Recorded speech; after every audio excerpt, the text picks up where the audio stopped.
ஒரு உண்மை ஊழியனின் இருதயம் எப்படி இருக்கணும்? பவுல் 1 தெசலோனிக்கேயர் 2ஆம் அதிகாரத்துல ஒரு உண்மை ஊழியனாக எப்படி இருந்தார் அப்படிங்கிறத நம்ம இப்ப பார்க்கலாம். அவருடைய போதகம் வஞ்சகத்தினாலும், துராசையினாலும், கபடத்தினாலும் நிறைந்திருக்கலையாம். இச்சகமான வசனங்கள அவர் பேசலையாம் அவரு.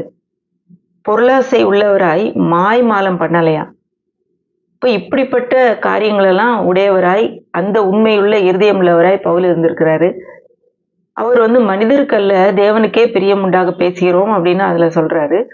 மனுஷரால் வரும் மகிமையை நான் தேடல அப்படிங்கிறாரு. இப்ப ஊழியர்களுக்கு இது ஒரு பெரிய எடுத்துக்காட்டு. அது மட்டுமல்லாம அவருடைய நடக்கை எப்படி இருந்ததுன்னு பாத்தீங்கன்னா, ஒரு தாயை போல பட்சமான ஒரு நடக்கை.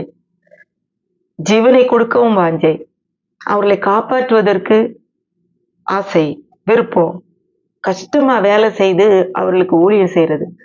இதெல்லாம் தாயை போலவும், அவருக்கு தகப்பனை போல புத்தியும், தேறுதலும், எச்சரிப்பும் கொடுக்கிற ஒரு ஊழியத்தை அவர் செய்திருக்கிறார்.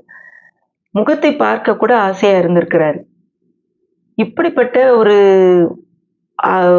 பவுல் என்ற ஊழியனின் இருதயம் எப்படிப்பட்ட இருதயமா இருந்திருக்கு?